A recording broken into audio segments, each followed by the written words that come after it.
এখনে গ্ৰন্থ ইয়াত উন্মোচন কৰা হৈছে, যিখনে গ্ৰন্থৰ ৰজক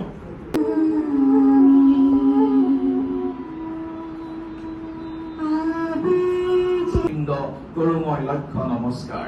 এনেধৰণে মাধৱদেৱ মহাপুৰুষে এই ভাবি শ্লোকক অতি সুন্দৰভাৱে তেখেতে নামঘোষাত উল্লেখ কৰিছে। তাৰ পৰা মই ভাবো মোৰ দৃষ্টিত উপস্থিত, গতিকে মই আমাৰ জ্যেষ্ঠ অধ্যাপক ডক্টৰ দেৱজিৎ চহৰীয়া মই আমন্ত্ৰণ জনাইছো।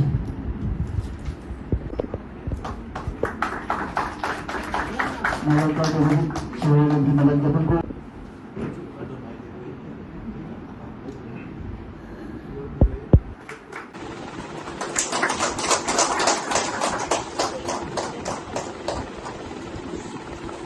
আমাৰ মাজত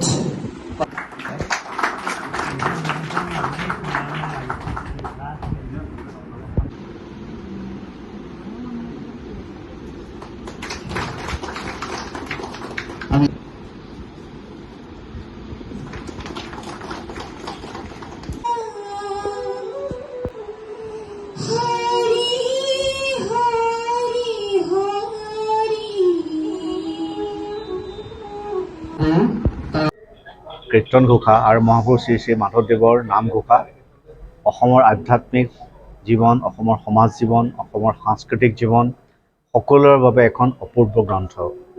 যুগ যুগান্তৰ ধৰি শ শ বছৰ জুৰি এই দুই গ্ৰন্থই অসমৰ গাঁৱে নামঘৰে অসমৰ বিভিন্ন আধ্যাত্মিক জীৱনত ই প্ৰভাৱ পেলাই আহিছে।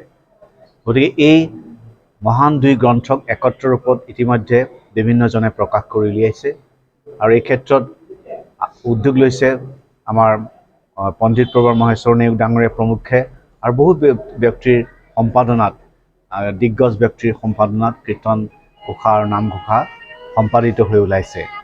এইবাৰ সত্ৰাধিকাৰ লীলাকান্ত মহন্তদেৱে এক নতুন প্ৰয়াস কৰিছে যে এই কীৰ্তন ঘোষাই হওক বা নামঘোষাই হওক বিভিন্ন সময়ত ইয়াক বিভিন্ন উপলক্ষত কি ধৰণে কোন ধৰণৰ কীৰ্তন পাঠ কৰিব লাগে, কোন ধৰণৰ কীৰ্তন পাঠ কৰিলে ফলৱৰ্তী হোৱা যায়, সেই দিশটো অনুধাৱন কৰি তাৰ এক বিজ্ঞানসন্মত বিশ্লেষণেৰে পুনৰ সত্ৰাধিকাৰ লীলাকান্ত মহন্তই সম্পাদনা কৰি উলিয়াইছে আৰু এই সম্পাদনা কৰি নতুনকৈ উলিওৱা গ্ৰন্থখনি প্ৰকাশ কৰিছে অৰুণোদয় প্ৰকাশনৰ বুবুল মহন্তই। আজি শিৱসাগৰ বাণিজ্য মহাবিদ্যালয়ত এই গ্ৰন্থখনি উন্মোচন কৰে সাহিত্যিক সমাজকৰ্মী খগেন্দ্ৰনাথ ভূঞাদেৱে আৰু এই অনুষ্ঠানটিত উপস্থিত আছিল অসম সত্ৰ মহাসভাৰ প্ৰাক্তন সম্পাদক লক্ষীকান্ত মহন্তদেৱ। ইয়াত উপস্থিত আছিল শিৱসাগৰ জিলা সত্ৰ মহাসভাৰ সভাপতি তুলসী সেনচোৱা আৰু ইয়াত উপস্থিত আছিল অসম চৰকাৰ শিক্ষা উপদেষ্টা ননীগোপাল মহন্ত, DGP ভাস্কৰ জ্যোতি মহন্ত প্ৰমুখ্যে বহুজন ব্যক্তি ইয়াত উপস্থিত আছিল।